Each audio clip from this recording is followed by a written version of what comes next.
Candelabra. Today, I put $5 worth of gas in my car. That's 1.4 gallons. So that I could drive to a temp agency. So that I could be denied the privilege of cutting, stamping, and boxing scented candles because I peed in a cup that said I smoke weed. I am back from my first year of graduate school. And tomorrow, I'm applying to 7-Eleven. I anticipate they'll reject me. Not because I'm overqualified, just because, well, why ruin the failure streak now? But I've got a plan, and it's not selling my gym socks on Craigslist. I am going to throw an unemployed party for all my unemployed friends, and we are going to go unemployed drinking. Unemployed drinking is when you drink 40s on the tracks with vigor until everybody there is well qualified for any kind of work that involves drinking 40s. You are all invited, employed or otherwise. Come with the gaggle of drunk poets while night rambles around our torsos, and these stars are trying to hug each other. They're just so far away and they can't find the application forms anywhere, so they burn as bright as they can in the one spot the universe gave them, like, hey, hey, hey, hey, hey! And I don't have thermonuclear fusion. I've just got this alcohol. The highway is going to get a Colt 45 candelabra. It's an elegy for the evening, and yeah, these candles are stolen, but so is our time. And when we one-arm hug, our stray hands brush train tracks nervous like iron bra straps.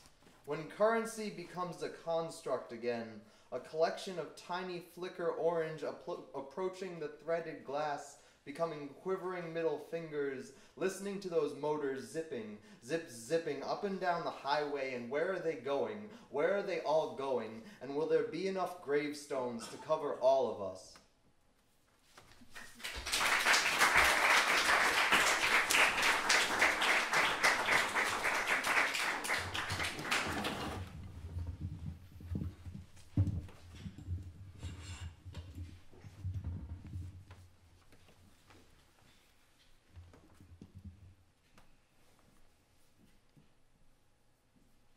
I wish I hadn't done that.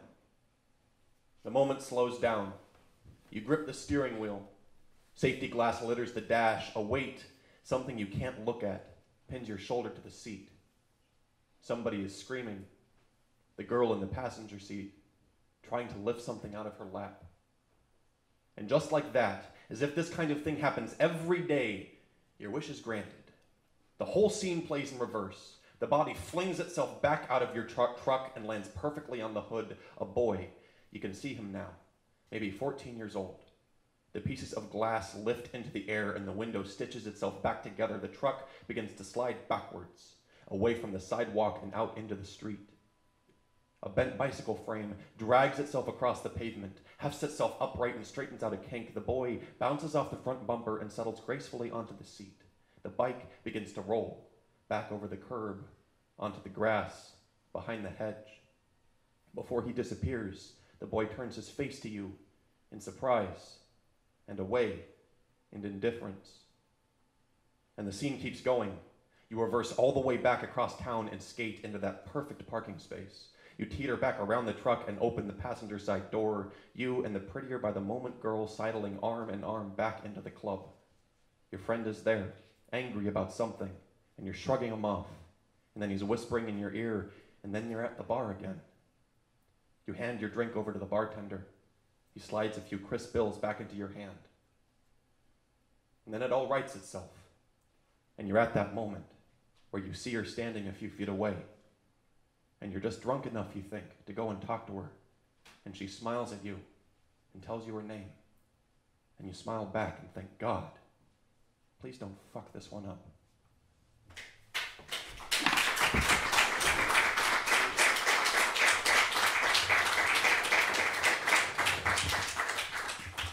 I'm Kevin Devaney, by the way. This is Charlie Pope. We're really excited to be here. We want to thank Kaylee right quick for doing a lot of the hard work of putting all this together.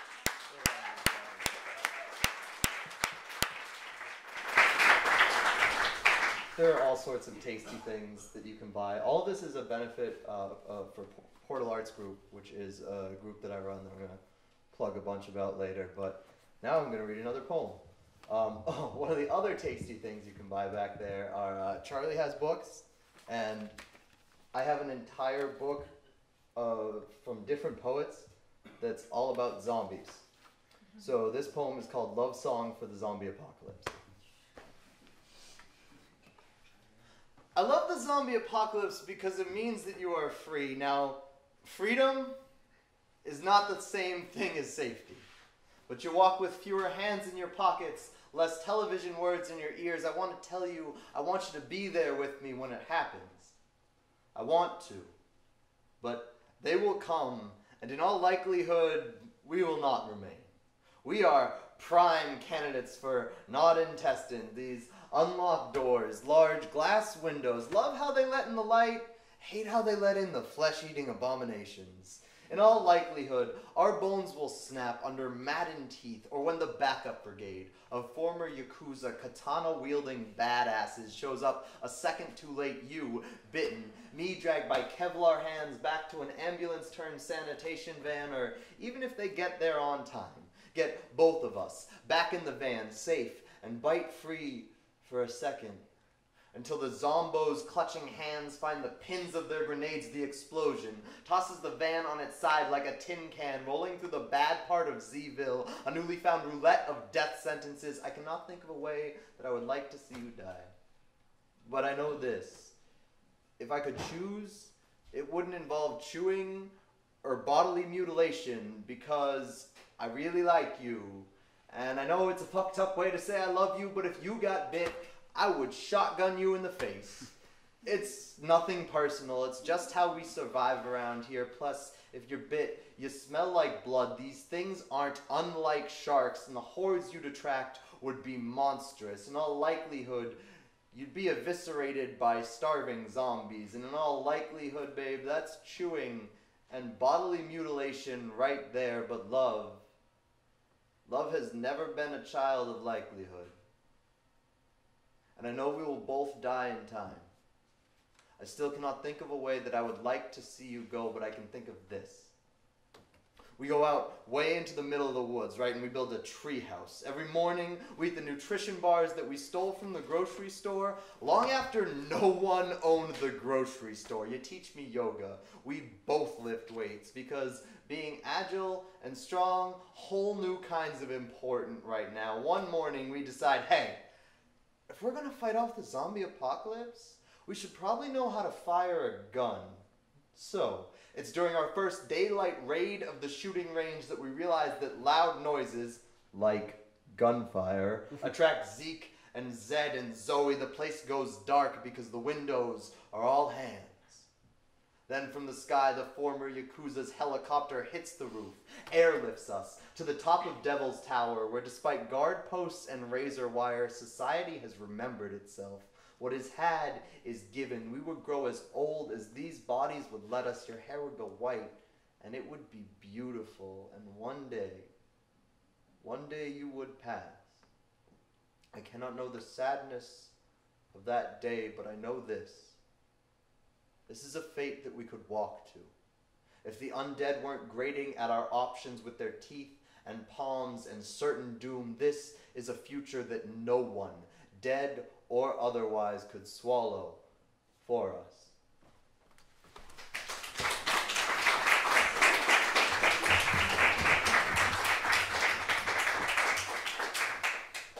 I think I'm going to read the zombie poem. Aww.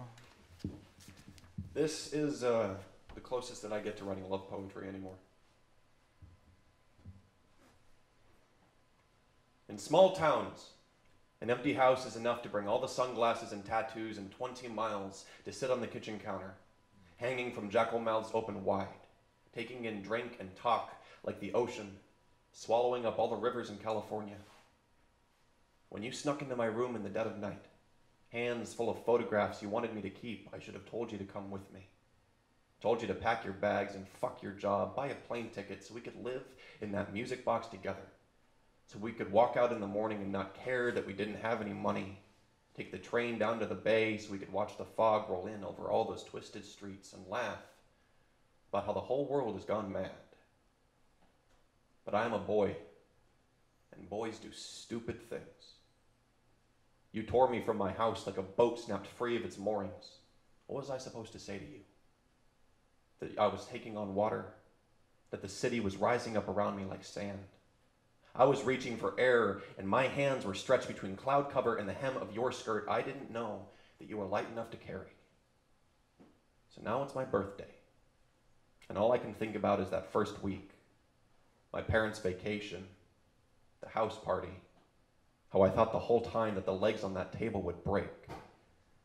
When given a fragile painting from a friend, what do you do but rip it up with tacks, leave it on the wall, or forget about it in a bag to be mutilated by weight? This is why people christen ships with bottles.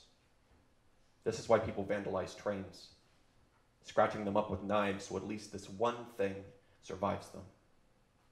That moment right before the strike, when you consider stopping, but don't. The thrill of breaking something so exquisite. You can't help but feel proud of yourself for doing it.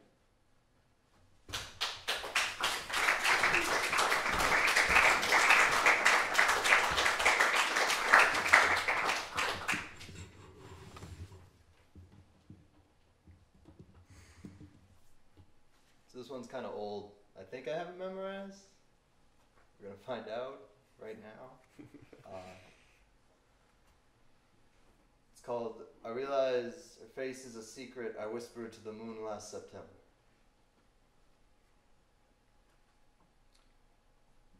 Two nights ago, the moon whispered back that her face is a teardrop. Like that was supposed to be some kind of a surprise. Like, I didn't know from day one that she was everything about falling, and what a fool's decision for a glass bottle girl, but never seemed to fear the crash. Then again, not everything that falls breaks. Not everything that breaks dies, and death, kid, death ain't nothing like dying. The idea is that we're all carrying around these stopwatches, tick-tocking away the dust-collecting moments of our lives until God, in his infinite wisdom, will yell out, "Time!" And then for a moment, you are at peace. And then God shoves an everlasting hand through your comparatively permeable chest, pulls out his timepiece, still ticking, going all red, shoves a never-ending thumb on the stop button, and by this point, he's laughing. Like a bad Errol Flynn, circa Captain Blood, all, "Aha! Ha, ha, ha." Now, if you're lucky, you never meet those dudes with perfect teeth and messed up family lives. Stories that start with "this one time in med school," if you're lucky.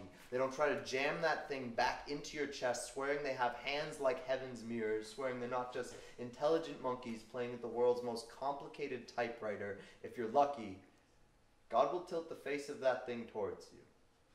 He will let you take a look. Now, you might expect to see how long that lifetime took you, or what unit that would be measured in anyway, but God's stopwatch is not calibrated in minutes, or years, or millennia. The writing is practically invisible. It wraps around your ventricles, and it's written in Elvish, because God's a Tolkien fan, and a bit of an asshole. I don't know how to read a single marking on that piece, but I've seen it tick up every time you make a stranger smile, every time you cook an elaborate meal for someone just because they deserve it, when you know how to let go, love from a deeper place, put down that glass bottle girl, and stop having one-sided conversations with the moon.